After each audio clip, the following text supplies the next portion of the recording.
Karate black belt चॅम्पियनला रूममध्येच संपवलं। बाहेरून त्याचे मित्र फिरून रूममध्ये येताच समोर ब्लॅक बेल्ट चॅम्पियन रक्ताच्या थारोळ्यात पडलेला दिसला।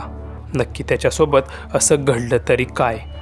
सविस्तर बातमी पुढे पाहण्याआधी चॅनलवरती तुम्ही नवीन असाल तर आपला आरजी मराठी न्यूज चॅनल जरूर सबस्क्राईब करून घ्या। शिक्षणासाठी प्रदीप विश्वनाथ निपटे वय 19 हा मूळचा बीड जिल्ह्यातील पिंपरखेड या गावातील रहिवासी।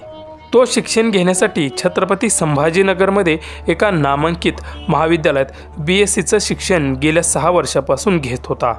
उस्मानपुरातील रेड कॉलनीत तो 4 मित्रांसोबत त्याच्यातील त्याचे 2 नातेवाईक असून त्यांच्यासोबत राहत होता। मंगळवारी 14 जानेवारीला सायंकाळी त्याचे रूम पार्टनर हे वेगवेगळ्या कामानिमित्त बाहेर गेले होते। त्यानंतर रात्री 10 वाजता रूम पार्टनर रूममध्ये परतल्यानंतर रूममध्ये प्रदीप हा रक्ताच्या थारोळ्यात पडलेला त्यांना दिसला। त्याच्यावर 17 वार करण्यात आले असून या प्रकरणी उस्मानपुरा पोलीस ठाण्यात गुन्हा दाखल केला आहे। रूम पार्टनरसह 15 जणांच्यावर पोलिसांना संशय असून पुढील तपास पोलीस करत आहेत।